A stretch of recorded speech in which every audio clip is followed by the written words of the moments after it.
Hello students, 10th Tamil public examsல என்னென்ன 2 mark questions அதாவது உங்க புக் பேக்ல ஆல்ரெடி வந்து இம்பார்ட்டன்ட் 2 mark questions குருவினா சிறுவினா நெடுவினா எல்லாமே வந்து நான் அப்லோட் பண்ணியிருக்கேன் வீடியோ. அது இல்லாம தமிழ்ல பேப்பர் பிரசன்டேஷன் வீடியோவும் அப்லோட் பண்ணியிருக்கேன். தமிழுக்கான வீடியோஸோட எல்லா லிங்க்குமே நான் வந்து உங்களுக்கு டிஸ்கிரிப்ஷன்ல கொடுக்குறேன். ஸோ தமிழ் பப்ளிக் எக்ஸாம்ஸ்க்கு படிக்கிறதுக்கு உங்களுக்கு ரொம்ப யூஸ்ஃபுல்லா இருக்கும். சரிங்களா? ஸோ வீடியோவை பார்த்தவங்க சப்போர்ட் பண்ணுங்க, லைக் பண்ணுங்க. யூஸ்ஃபுல்லா இருக்குன்னா உங்க ஃப்ரெண்ட்ஸ்க்கு ஷேர் பண்ணுங்க. பார்க்குற வீடியோஸ்க்குலாம் ப்ளீஸ் லைக் பண்ணீங்கன்னாக்கா நிறைய பிள்ளைங்களுக்கு போய் இந்த முக்கியமான வீடியோஸ்லாம் போய் சேரும். இதுக்கப்புறம் வந்து எந்த வீடியோ பார்த்தானாலும் அதில் பிடிஎஃப் வந்து உங்களுக்கு நான் டிஸ்கிரிப்ஷன்லேயே கொடுத்துருவேன். அதே மாதிரி ஸ்டடி மெட்டீரியல்ஸ் வேணும் அப்படின்றவங்க கைட் மாதிரி பேட்டர்னில் இருக்கிறது வந்து உங்களுக்கு நான் வாட்ஸ்அப் சேனலில் தான் ஷேர் பண்ணுவேன். ஸோ வாட்ஸ்அப் சேனலில் ஜாயின் பண்ணாதவங்க ஜாயின் பண்ணிக்கோங்க. 10th வீடியோஸை மிஸ் பண்ணாமல் பார்க்கறதுக்கு அது ரொம்பவே யூஸ்ஃபுல்லாக இருக்கும். சொன்னது புரியுதுங்களா? ஸோ தொடர்ச்சியாக வந்து நம்ம 11th 12th வந்து வீடியோஸ் அப்லோட் பண்ணிட்டு இருக்கோம். நெக்ஸ்ட் 2 years வந்து நம்ம போடுற வீடியோஸை நீங்கள் கண்டிப்பாக வாட்ச் பண்ணணும் அப்படின்னா சப்ஸ்கிரைப் பண்ணாதவங்க சப்ஸ்கிரைப் பண்ணிக்கோங்க. ஆல்னு வர பெல் பட்டனை ப்ரெஸ் பண்ணிக்கோங்க. இந்த வீடியோ யூஸ்ஃபுல்லாக இருக்குன்னா தயவு செஞ்சு ப்ளீஸ் ரெக்வஸ்ட் பண்ணி கேட்குறேன், ஒரு லைக் கொடுத்துட்டு பாருங்க. நிறைய பேர் வீடியோ பார்க்குறீங்க ஆனால் லைக் கொடுக்க மாட்டேங்க. அதை விட முக்கியம் சப்ஸ்கிரைப் பண்ணாமலே பார்த்துட்டு இருக்கீங்க. ரொம்ப வருத்தமா இருக்கு. தமிழ்ல வந்து பேப்பர் பிரசன்டேஷன் வீடியோ பார்த்தீங்கன்னா 85,000 கிட்ட நெருங்கி இருக்கு. ஆனா சப்ஸ்கிரைப் பண்ணவங்கன்னு பாத்தீங்கன்னாக்கா 40% தான். பேலன்ஸ் இருக்க அந்த 60% வந்து சப்ஸ்கிரைப் பண்ணல. ஆனா என்ன பண்றீங்க, கமெண்ட் மட்டும் பண்ணிட்டே இருக்கீங்க. இங்கிலீஷ்க்கான வீடியோ போடுங்க, சயின்ஸ்க்கான வீடியோ போடுங்க, சோஷியல்கான பேப்பர் பிரசன்டேஷன் வீடியோ போடுங்கன்னு சொல்லிட்டு நம்ம எல்லா வீடியோஸுமே ஆல்ரெடி அப்லோட் பண்ணியாச்சு, எல்லா சப்ஜெக்ட்ஸ்க்குமே. சரிங்களா? ஸோ தொடர்ச்சியா பாத்தீங்கன்னா உங்களுக்கு பப்ளிக் எக்ஸாம்ஸ்ல 86 84 இந்த மாதிரியான மார்க்ஸ்ல எடுத்த உங்களோட பேப்பர் பிரசன்டேஷன் கூட நம்ம தொடர்ச்சியா வீடியோ போடலான்னு இருக்கோம். அதுல எங்கெல்லாம் வந்து மார்க்ஸ் போகுது, ஏன் உங்களுக்கு மார்க்ஸ் போயிருக்கு, எப்படி சென்டம் எடுக்கிறது ஈஸியா, இந்த மாதிரியான முக்கியமான விஷயங்கள்லாம் உங்களோட ஷேர் பண்ணலான்னு இருக்கேன், இன்ஃபர்மேஷன்ஸ் எல்லாமே. ஸோ தயவு செஞ்சு சப்ஸ்கிரைப் பண்ணாதவங்க சப்ஸ்கிரைப் பண்ணிக்கோங்க. அதை விட இந்த வீடியோவில் நம்ம என்ன பார்க்க போறோம்னா ஆல்ரெடி வந்து உங்களுக்கு நான் மொழி ஆல்பம்ல என்னென்னலாம் படிக்கணும், குருவினால என்ன மாதிரி ஹிண்ட்ஸ் கொடுத்து எப்படி எழுதணும், தமிழ்ல வந்து எப்படி மார்க்ஸ் ஸ்கோர் பண்ணணும், இதெல்லாம் வந்து உங்களுக்கு நான் ஒரு பார்ட் 1ல ஒரு வீடியோ போட்டிருந்தேன், லாஸ்ட் வீடியோ. ஸோ அதை நான் பார்ட் 1 வந்து நான் உங்களுக்கு வீடியோ வந்து அதையும் டிஸ்கிரிப்ஷன்ல கொடுக்குறேன், அதையும் போய் பாருங்க. பார்ட் 1ன்னு சொல்லிட்டு ஹிண்ட் கொடுத்து நான் அந்த லிங்கை கொடுக்குறேன். இது வந்து பார்ட் 2க்கான வீடியோ. சொன்னது புரியுதுங்களா? ஸோ தொடர்ச்சியா வந்து நம்ம கடிதம்லாம் கூட இம்பார்ட்டன்ஸ் எப்படி வந்து நம்ம ப்ரெசென்ட் பண்ணா ஃபுல் மார்க் ஸ்கோர் பண்ணலாம் அப்படின்னு பார்க்க போறோம். அடுத்தடுத்து வீடியோவில் நம்ம என்னெல்லாம் பார்க்க இருக்கோம் அப்படின்னு பார்த்தீங்கன்னா, இம்பார்ட்டன்ட் கடிதம் என்ன, அதை எப்படி ப்ரெசென்ட் பண்ணா ஃபுல் மார்க் ஸ்கோர் பண்ணலாம், இல்ல நான் வந்து ரொம்ப ஸ்லோ லேர்னர்ஸ், எனக்கு தமிழே மார்க் ஸ்கோர் பண்றது ரொம்ப கஷ்டம் அப்படின்னு நினைக்கிறவங்களுக்கு ஷார்ட்டா வந்து எப்படி நோட்ஸ் கொடுத்து அது ஃபுல் மார்க் ஸ்கோர் பண்றது, இந்த மாதிரியான டிப்ஸ் அண்ட் ட்ரிக்ஸ்லாம் உங்களுக்கு நிறைய ஷேர் பண்ண போறேன். ஸோ கண்டிப்பா வந்து ரொம்ப நம்ம போடுற வீடியோஸ் எல்லாமே யூஸ்ஃபுல்லா தான் இருக்கும். ஸோ யூஸ்ஃபுல்லா இருக்குன்னு ஃபீல் பண்ணீங்கன்னா ஒரு லைக் கொடுத்துட்டு பாருங்க. வாங்க வீடியோக்குள்ள போயிடலாம். கடிதம் பார்க்க போறோம். பப்ளிக் எக்ஸாம்ஸ்ல கேட்கக்கூடிய இம்பார்ட்டன்ட் கடிதம் உங்களுக்கு விளக்கமா சொல்லித்தர போறேன். ஸோ ஈஸி எப்படி மார்க் ஸ்கோர் பண்றது அப்படின்றத பார்க்கலாம். மாநில அளவில் நடைபெற்ற மரம் இயற்கையின் வரம் என்னும் தலைப்பிலான கட்டுரை போட்டியில் வெற்றி பெற்று முதல் பரிசு பெற்ற தோழனை வாழ்த்தி மடல் எழுதுக. இந்த கொஸ்டின்ஸ்ல என்ன கொடுத்துருக்காங்களோ அது அப்படியே வந்து அங்க பாருங்க, அந்த எல்லோ கலர்ல ஹெட்டிங் கொடுத்துருக்காங்க இல்லையா?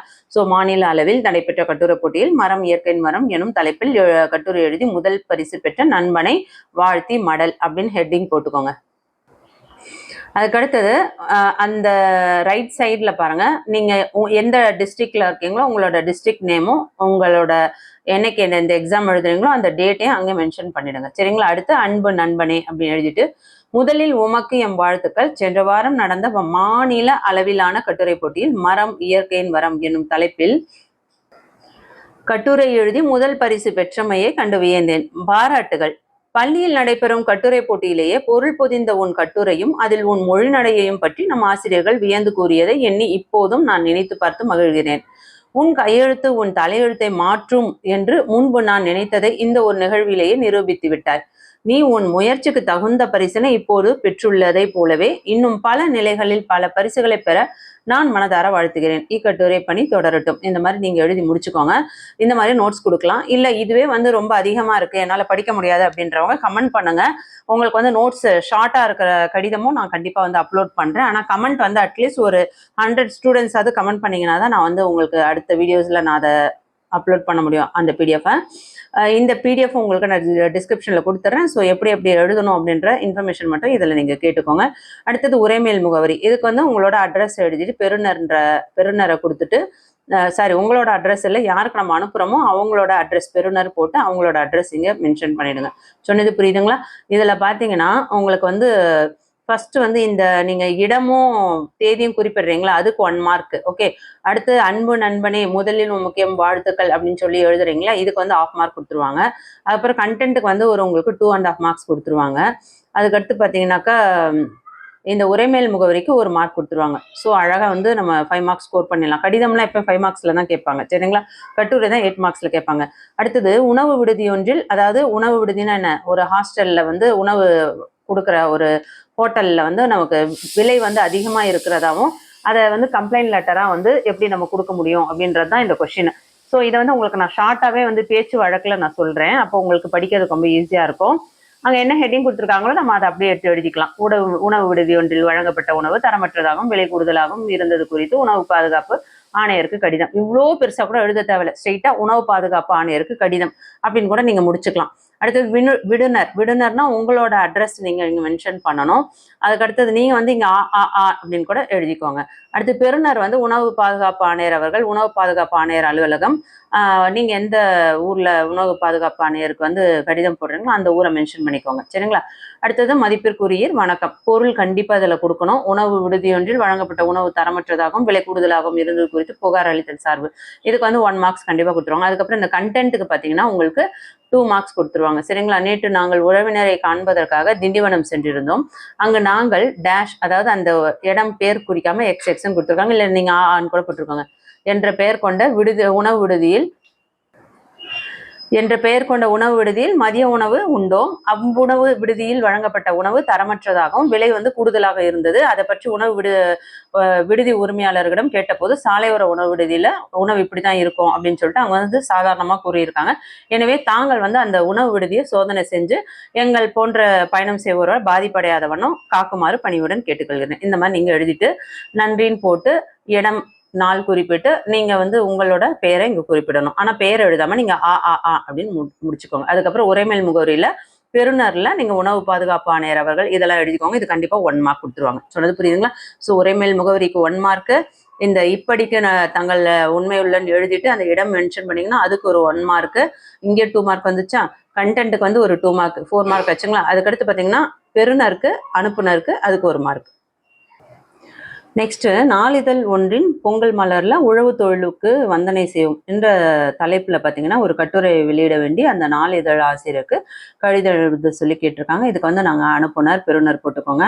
ஐயான்னு போட்டு பொருள் பொருட்டு மெயினா பொருள் கண்டிப்பா எழுதுங்க. பொருளுக்கு 1 மார்க் கொடுத்துருவாங்க. பொங்கல் இதழில் எம் கட்டுரை வெளியிட வேண்டுதல் சார்பு, அது வந்து எழுதிக்கோங்க. அடுத்தது உழவு தொழிலின் மேன்மையும் அவசியத்தையும் வலியுறுத்தி உழவு தொழிலுக்கு வந்தனை செய்வோம் என்ற கட்டுரையை நான் எழுதியுள்ளேன். அக்கட்டுரையை தங்கள் பொங்கல் மலரில் வெளியிட பணிவுடன் வேண்டுகிறேன் அப்படின்னு முடிச்சுக்கோங்க.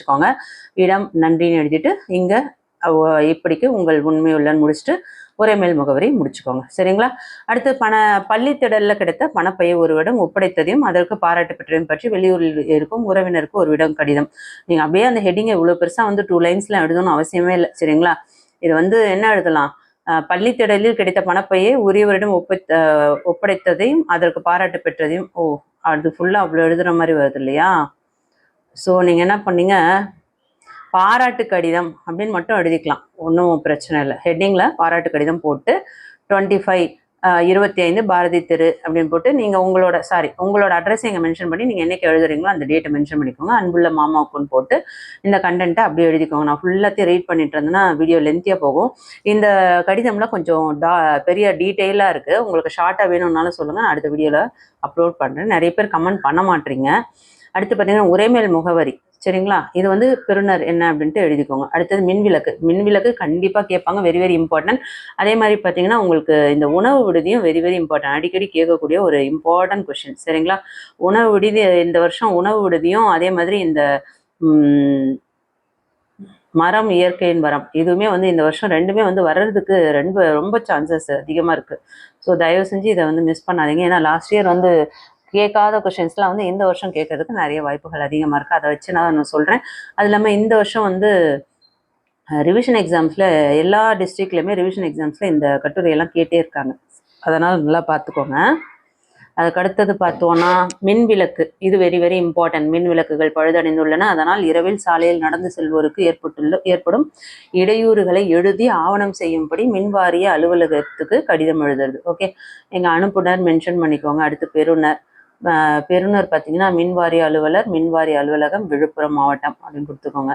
அடுத்து ஐயா வணக்கம் போட்டு பொருள் கண்டிப்பாக எழுதும். மின் விளக்கு பழுது பார்க்க ஆவணம் செய்ய வேண்டுதல் தொடர்பாக அப்படின்னு கொடுத்துட்டு இந்த கண்டென்ட்டை நீங்கள் எழுதுங்க. மெயினாக இந்த கண்டென்ட் வந்து நீங்கள் கரெக்டாக கொடுத்தீங்கன்னா உங்களுக்கு ஃபுல் மார்க் கொடுத்துருவாங்க. எங்கள் ஊரில் தெரு மின் விளக்குகள் சில நாட்களாக எரியாமல் பழுதடைஞ்சிருக்கு. எங்கோ வந்து ஒரே இருள்மயமாக இருக்குது. இருட்டாக இருக்கிறதுன்னு சொல்லலையே, அதுதான் இருட்டாக இருக்கிறதுன்னு கூட நீங்கள் எழுதிக்கோங்க.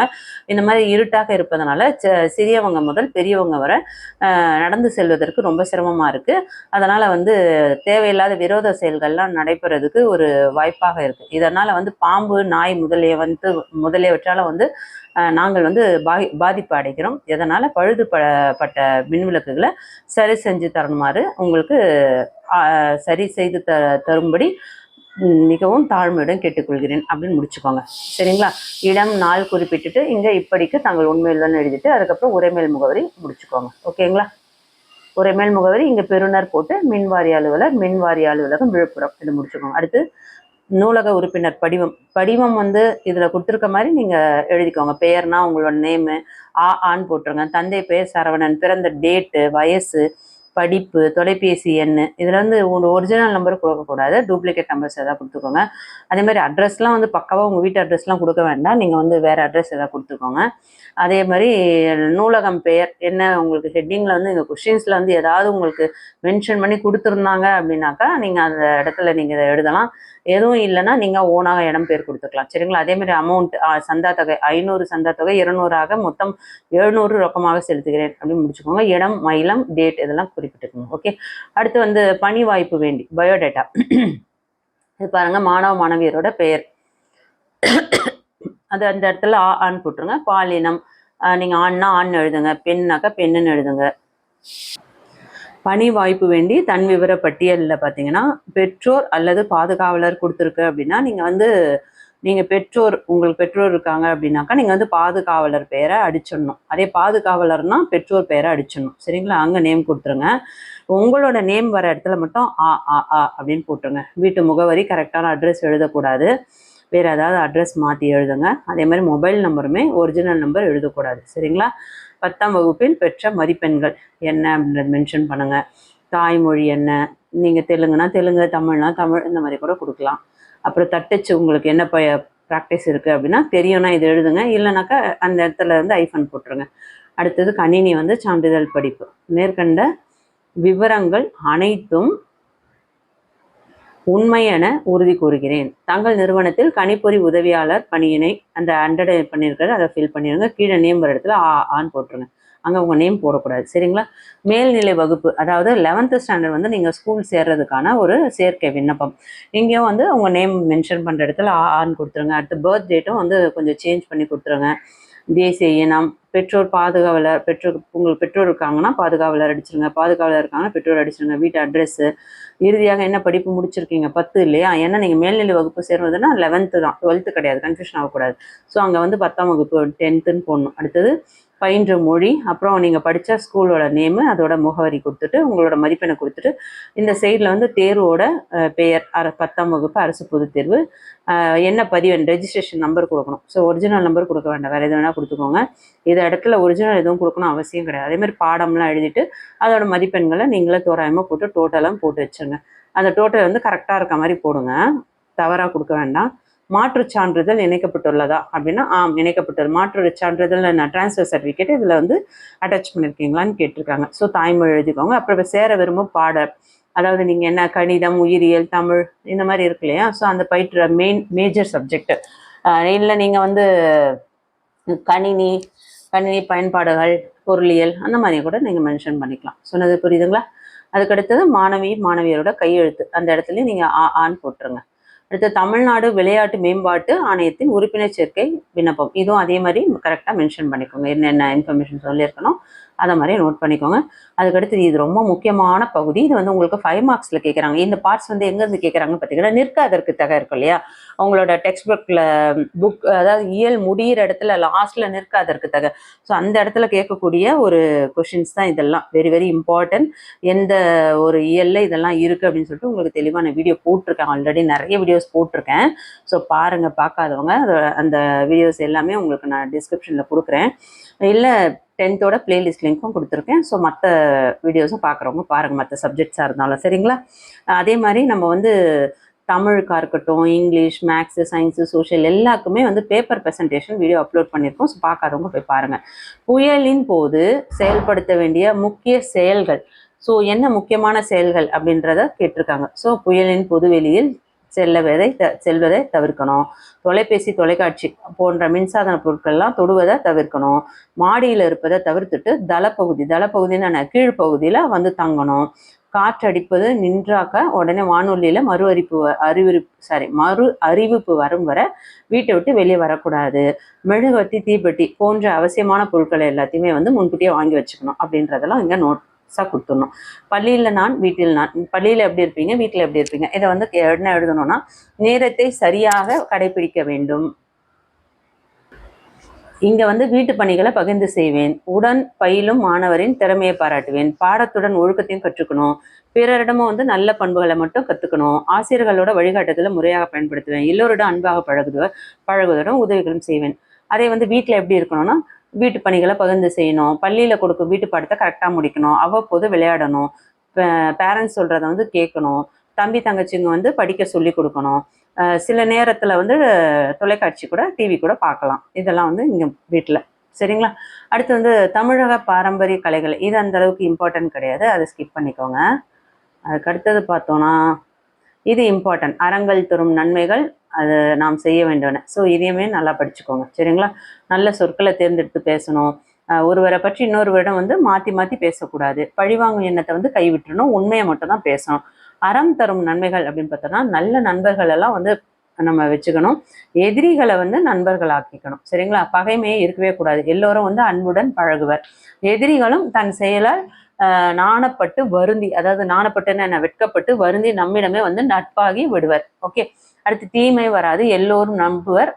நட்பு வட்டம் விரிவடையும்.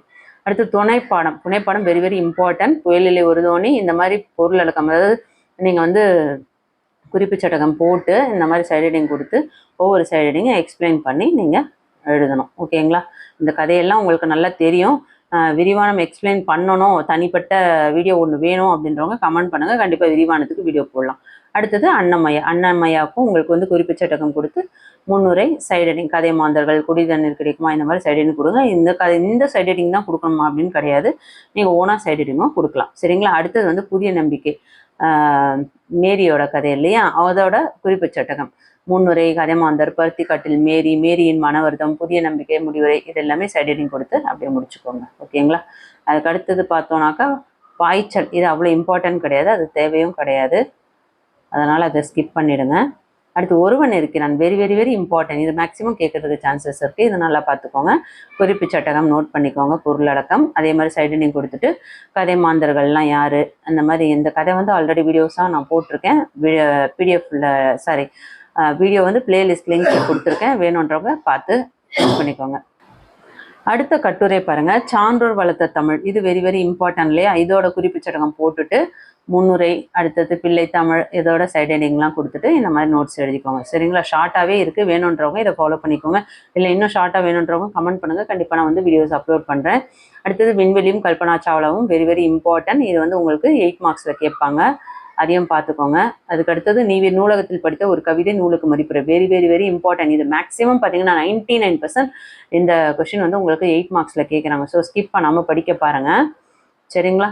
ஸோ கண்டிப்பாக இந்த வீடியோ உங்களுக்கு ரொம்ப யூஸ்ஃபுல்லாக இருந்திருக்கும். தொடர்ச்சியாக வந்து நம்ம நிறைய இம்பார்ட்டன்ட் வீடியோ ஆல் சப்ஜெக்ட்ஸ்க்கு அப்லோட் பண்ணுறோம். 10th standard. ஆனால் நிறைய ஸ்டூடெண்ட்ஸ் வந்து சப்ஸ்கிரைப் பண்ணாமலே பார்த்துட்ருக்கீங்க, ரொம்ப மனசு வருத்தமாக இருக்குது. ரெக்வஸ்ட் பண்ணி கேட்குறேன், எல்லாரும் வந்து சப்ஸ்கிரைப் பண்ணி பாருங்கள். அப்போ தான் எல்லா வீடியோஸ்க்கான நோட்டிஃபிகேஷன் உங்களுக்கு ரெகுலராக வரும். தொடர்ச்சியாக 11th வீடியோஸும் நம்ம பார்க்கலாம், 12th வீடியோவும் பார்க்கலாம். 11th என்ன குரூப் எடுக்கலாம், அதே மாதிரி ரிசல்ட்டுக்கான இன்ஃபர்மேஷன்ஸ் எல்லாமே வந்து அப்டேட் பண்ணிகிட்டே இருப்பேன். ஸோ கண்டிப்பாக கல்வி விஜய் சேனலை சப்ஸ்கிரைப் பண்ணாதவங்க சப்ஸ்கிரைப் பண்ணிக்கோங்க. இந்த வீடியோஸ் ஃபுல்லாக ஃபீல் பண்ணுறவங்க ஒரு லைக் கொடுத்துட்டு உங்கள் ஃப்ரெண்ட்ஸ்க்கு ஷேர் பண்ண மறந்துடாதீங்க. 10th பிளேலிஸ்ட் லிங்க்கும் மற்ற வீடியோஸோட லிங்க்கும் டிஸ்கிரிப்ஷனில் இருக்குது, பார்த்து எப்படி இருக்குன்னு சொல்லிட்டு கமெண்ட் பண்ணுங்கள், லைக் பண்ணுங்கள். தேங்க்யூ.